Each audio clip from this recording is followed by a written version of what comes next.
Come annunciato, parliamo di ragazzi terribili, perché insomma il quadro restituito dalla relazione dell'anno giudiziario della Procura Generale di Lecce sull'attività della Procura dei Minori di Taranto è davvero implacabile. Aumentano furti, rapine, estorsioni, aumentano anche reati di cosiddetti codice rosso, e quindi contro le donne, contro i soggetti più fragili, ma soprattutto aumentano i reati violenti fatti in maniera gratuita e brutale. Perché i nostri ragazzi sono diventati così cattivi? Proviamo a parlarne con Emanuele Cardone, responsabile del centro diurno Amida, che accoglie minori con disagio a Taranto. Buongiorno Cardone, ben trovato. Buongiorno, grazie, buongiorno a voi. Allora, Cardone, che succede ai nostri ragazzi? Che davvero siamo in una situazione così drammatica a Taranto? La sua esperienza, insomma, che cosa la porta a pensare? Allora, guarda, i numeri parlano chiaro, cioè c'è effettivamente una situazione dove i ragazzi vivono una sorta di superficialità anche nell'approccio di quello che viene definito un comportamento deviante. Ci sono situazioni in cui c'è anche a volte anche una incapacità di comprendere come gestire alcune situazioni nuove. Ti posso dire anche la questione di internet, del cyberbullismo, dell'uso di sostanze che alle volte vengono anche definite vengono anche un pochettino giustificate, definite in maniera leggera. Tutto questo ovviamente porta a situazioni davvero complicate che come centro diurno ci capita di vedere sia all'interno delle scuole ma anche in strada. Però ti dico anche che è difficile trovare, uno facilmente magari si domanda qual è il motivo per il quale questo accade, ma infatti no? quello che cosa è successo. Mi chiedevo è che cosa non funziona, cioè è la famiglia, la scuola, sono le istituzioni, è la società, è un po' tutto. Poi mi rendo conto che non esistono, come dire, risposte semplici a problemi complessi come questo, però ecco, sulla base della sua esperienza, Cardone, di chi è la colpa? È difficile trovare una causa unica di quello che può essere un comportamento deviante di un minore.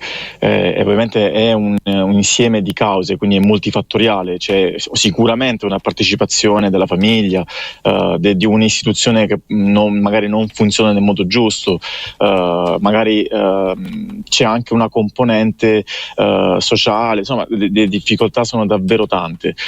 Non è soltanto una causa, a volte si cerca, la famiglia soprattutto a volte capita che si domanda cosa ha sbagliato, cosa c'è stato di sbagliato, ma la risposta non può essere soltanto in una situazione, ma è multifattoriale, cioè tanti fattori che insieme hanno portato che poi quel ragazzo o quella ragazza possa poi avere dei comportamenti negativi. Cardone, mi è venuto un attimo un flash, una roba sulla quale a me di solito vengono i brividi, ma magari è colpa mia e sbaglio. Quando sentiamo questa frase, diciamo, se ci fosse la leva obbligatoria, no? Diciamo, sti nostalgici che ogni tanto si inventano una roba del genere, ma ora, al di là della battuta, magari è colpa mia, cioè magari serve tornare a fare il militare di leva per dare ai ragazzi, non lo so, un'esperienza, non lo so, chiedo, mi può anche lapidare. No, certo, no, guarda, dicevi tu prima una cosa interessante, che non bisogna andare cercando delle risposte facili a un problema davvero molto molto molto complesso, perché a volte quando si ragiona in maniera emotiva si cerca la soluzione veloce, facile, drastica, no? Insomma, siamo abituati anche a vederlo purtroppo tutti i giorni sta roba, però questi sono passaggi di spugna che non cancellano il problema, ma mettono un po' una pezzacolori, anche perché magari c'è un comportamento nostalgico, cioè ai miei tempi le cose erano diverse, ma ovviamente parliamo di tempi diversi, di persone diverse, di ragazzi diversi, per cui non ritengo sia quella la situazione. Io ti posso dire per esperienza personale, perché ho la grandissima fortuna di lavorare all'interno di un centro diurno della cooperativa Lisete al centro diurno Amida, e ti dico che è vero, la situazione è particolare e c'è davvero tanto disagio, però è vero che il numero parla di situazioni drammatiche, ma io di mio sono molto ottimista. Se si guarda la situazione da un'ottica, con una lente diciamo più positiva, più luminosa, nel singolo caso ti posso assicurare che la situazione non è poi così tanto drammatica. Cioè in sostanza la fotografia insieme è complicata, ma ciascuno di questi ragazzi non è un caso irrecuperabile. È esattamente così, perché se si lavora tutti insieme, cioè enti privati, enti pubblici, servizi sociali, tribunali, neuropsichiatria, insomma, cioè, tutti quanti si lavorano in un'unica direzione, il singolo ragazzo, come dicevi tu prima, davvero ha delle grandissime potenzialità, è un po' come una roccia enorme di cui si cerca di togliere quella pietra fatta di frustrazioni, di delusioni, di rabbia, di solitudine.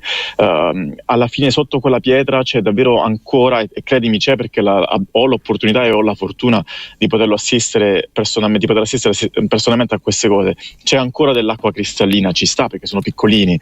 Ora ti dico che questi ragazzi, più che aver bisogno di qualcuno che crede in loro, che gli dà fiducia, hanno bisogno di qualcuno di cui potersi fidare. Ora, se ti posso dire qual è la cosa che noto in queste persone, è che hanno bisogno di qualcuno a cui affidarsi, un adulto di cui c'è veramente, è presente, che non gli dia quello che vogliono, ma gli dia quello di cui hanno necessità.